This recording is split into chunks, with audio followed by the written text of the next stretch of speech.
Mu'adah itu salat yang diulangin. Jadi begini misalnya. Misalnya Abi sudah salat duhur. Abi ini sudah salat duhur di kamarnya. Ketika beberapa saat kemudian tiba-tiba ketemu dengan yang namanya Cipta Nugroho. Lalu Nugroho bilang, Abi sudah salat kamu duhur sudah. Oh salat lagi sama saya, kata siapa? Cipta. Berarti namanya dia salat lagi ya. Itu namanya Mu'adah. Tapi kamu jadi imam, kata Nugroho. Kamu kan senior saya, kata Nugroho. Ya udahlah, saya jadi imam, kata siapa? Abi. Nah Abi posisinya kan namanya salat mengulanginnya. Ketika menjadi imam wajib mengatakan imaman. Itu maksudnya ya. Tapi kalau Abi jadi makmum enggak apa-apa. Jadi makmum jadinya. Jadi maksudnya ini kalau ketika kita mu'adah mengulangin posisi kita jadi imam, wajib mengatakan imaman.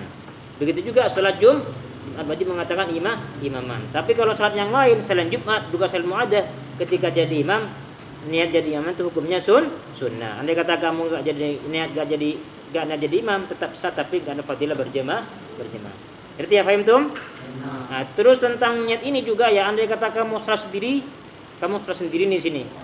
Tapi kamu ada teman di satu masjid di sana masih wudu, atau kamu dianjurkan kalau sekiranya dia berjemaah kamu boleh kamu jadi imam sekalipun sendiri.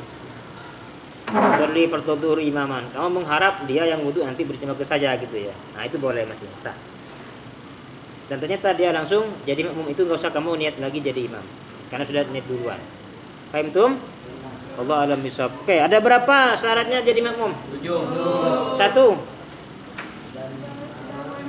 Tidak boleh melalui atas imam di tempat dan takbiratul ihram. Oke, yang kedua.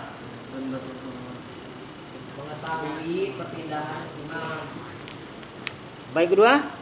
Mengetahui perpindahan imamnya. Yang ketiga. Berkumpul di dalam masjid. Atau 300 kilo. engkau tidak sampai lebih daripada 300 dirok jaraknya antara imam dengan makmum. Kalau bukan masjid. Kalau masjid sekalipun lebih enggak masalah, yang penting satu masjid. Yang keempat, tidak ada menghalangnya antara imam dan makmum. harus tidak ada penghalang yang bisa menghalangi berjalan, menghalangi menuju imam. Jadi kalau ada penghalang sekalipun kelihatan enggak sah ya. Contoh apa? Tembok rapat semuanya, hanya ada kaca, tapi enggak ada pintunya. Nah, itu enggak sah itu. Kenapa? Karena enggak ada jalan. Artinya ada penghalang, sekiranya makmum menuju ke imam tidak bisa.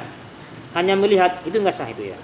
Jadi betul-betul harus ada jalan, bukan hanya sekedar melihat ya. Oke, lanjut yang ke berapa? Yang kelima? Harus sama bentuk sholatnya. Harus sama imam ya. dan makmum. Boleh sunnah ke fardu atau fardu ke sunnah boleh, yang penting sama. Kalau enggak sama, contohnya sholat sunnah apa tadi? Gerhana itu kan ada 2 ruku itu. Nah, itu enggak sah karena sholat zuhur kan enggak ada 2 ruku. Apalagi yang ke-6. Dan tidak beda di satu masjid, di satu sunnah Dengan yang sangat berbeda. tidak ada kesunahan yang beda, tapi kesunahan yang banget perbedaannya dengan imam. Tapi kalau kesunahannya itu enggak banget, itu masih boleh, masih tolerir, masih sah ya. Contohnya tadi imamnya enggak kunut, kita mau kunut, nah itu masih boleh. Tapi kalau sudah beda banget, contohnya sujud sahwi atau sujud tilawah, makmum wajib ikut. Wajib ikut. Kepada imam. Yang terakhir, Dan yang ke-7, harus niat berjamaah beserta takbiratul ihram di sholat Jumat. harus niat berjamaah sebagai makmum, wajib niat berjamaah. Allah alam bisawab. Rabbana anfa'na bima 'allamtana, 'allimna alladhi yanfa'una, Rabbi faqihna wa faqih lana wa qarabana fi dinina, subhanaka Allahumma bika asyhadu an la ilaha illa